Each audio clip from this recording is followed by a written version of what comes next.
nta yindi kipe yankora ku mutima reyo reyo reyo reyo nta yindi kipe yankora ku mutima oreyo nakubwiye ngo iki imbere y'amace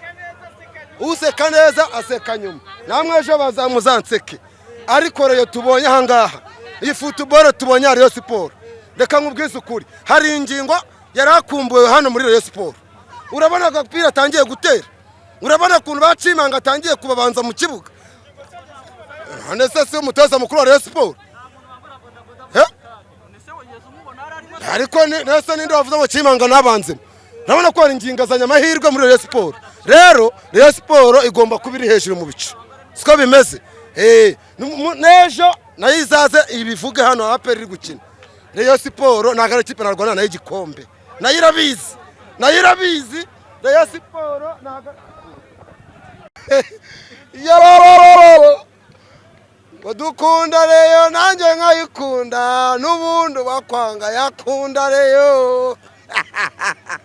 ariko dendo nakubwiye ngusekereza asekanye ejo abareye banyuzwemo nta nubwo banyuzwemo baciwemo ahubwo Gicumbi yiciyemo ngo iki yatsinze igitego cya mbere baragihakana ngo baraririye abasifuzi bayikashije kuva ku munota wa mbere kugeza ku munota wa nyuma ariko agati kateretswe n'Imana naho gahungabanywa n'umuyaga Imana nshatse kuba kari Gicumbi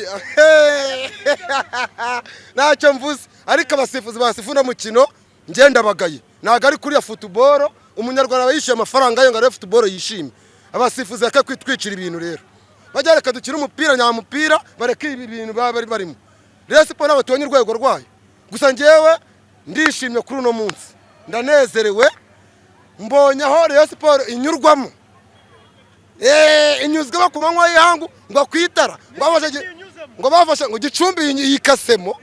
yikasemo inyuzemo neze ngo bahise ngo kwitara ngo saa 3 z'ijoro kandi niyo bayishyira saa 6 z'ijoro Gicumbi yayinyuka nigira ngo nigasojya yiha amanota y'ubuntu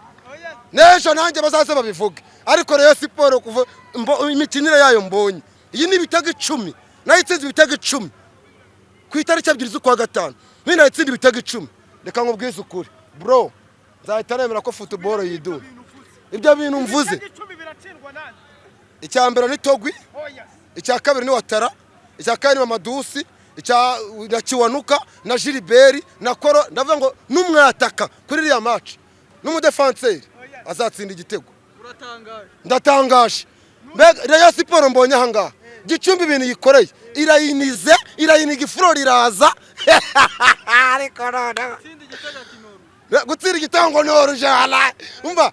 muri koroneri habamo oruje se bahanya agapira muri koroneri igitego kigira mu ncundura ariko umusifuzi ngo n'oruje amakosa gukora ku mukinyi wa Rayon Sport ngo ni ikosa gukora kwa Gicumbi ngo ni ibisanzwe bira bintu rero nagari byo football bajareka ibe football bro iyi kipe mbonye ku itariki 2 itagira ibitego 10 cyakoze ari nishiramo imiyaga iyi ni inyuramo Rayon Sport ni inyuramo nge Rayon Sport ni inyuramo ndatangaje Rayon Sport uyu mwaka ni insinde nge nzahita ndeka football njye wifana basket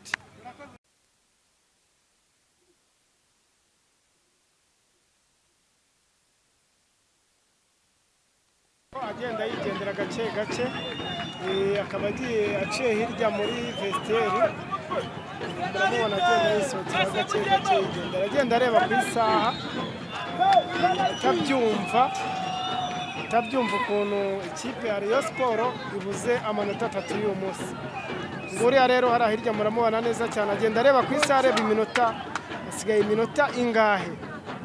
hari ingingo wabujijwe gutoza umukino w'uyu munsi kibaza niba ikirego kiri muri Ferwafa bakaba bamuhagaritse gutoza bivuze ko ashobora kuba yatsinzwe hari ingingo yari yaje kwicarirana n'abareyo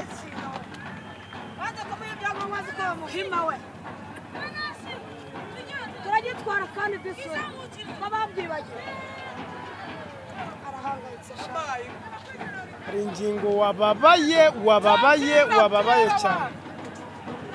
yababaye mu buryo budasanzwe. bibaza ko buri wese ufite match yo gukina bigomba kubikomeye ko bashakamo turabona n'uwo bahatana nawe azishaka so bitegura ibi cyangwa ibindi bize gukunda kuko muri match twateguye turataka tugeze ku musaruro iyo twashakaga turagabanya. Coach, imikino irenga itandatu ikipe ya Rayon Sports itabasha kubona amanota atatu nibwo mugeza kuko n'umukino wanyu wa mbere ariko namwe muranganyije tubwire mugiye gukora iki kugira ngo mugaruke muri ritme hanyuma munagaruke gushyira na atake ya Rayon Sports. Rayon Sports irakina neza ikanataka rwose kuva mu buryo ukabona ko muri kubyubaka neza ariko finishing still iracyakomeje kwanga muraza kubigindura iki byo gukora. Muri football ni ibintu bisanzwe kunganya se normal aho ubitsinwe maze bayingana ntabwo ari inota ryiza ariko ntabwo ari wabyishimira ko sibyo umuntu aba yateganyije n'ibyo yifuza kugeraho nk'uko ubivuze ikiba kigoye ni ugukorera situation niba tubasha kuzikirira ubwumva byibura finesse n'iyibura irameze tugiye kugira ibyumweru bibiri by'icyunamo umuntu azataravaye byinshi nyuma y'icyunamo bizabona Rayon Sports yo kwitandukanya n'imyaka y'inama coach waje uri mushyashya ese watoje tactique zawe cyangwa hari telefone y'umutoza hari ingingo yavaga ku ruhande? ntabwo uri mushyashya. umutoza wa Gicumbi tumubajije niba amaze atari kuri taci yatubwiye ko byamubabaje kuko yagejeje ese ni nk'iye contribution koca hari ingingo yabagize kuri iyi match cyangwa se ni mwebwe nk'abatoza? ntabwo navuga kuko bibaza abagani b'abakinnyi ba sport ifite kuko tunganyije iyi match n'uko banganyije n'izindi ntabwo bavuga ngo kanaka ko atararimo izo ndone tu mwese mwabonye match mwayifotoye mugenzi wanyu arababwiye uburyo bwo gukirira na situation yabonetse wenda finesse nicyo kintu cyamuze kuko ugereranyije yatoza ariko n'abatekinisi buriya umupira ni ukwiga n'abatekinisi nabo buriya hari utuntu tumwe na tumwe ukura kuri mugenzi wawe kugira ngo bikagufashe muri futire yawe. kirakoze yigisha muri nanjye muri kariyeri yacu ahubwo bagerageza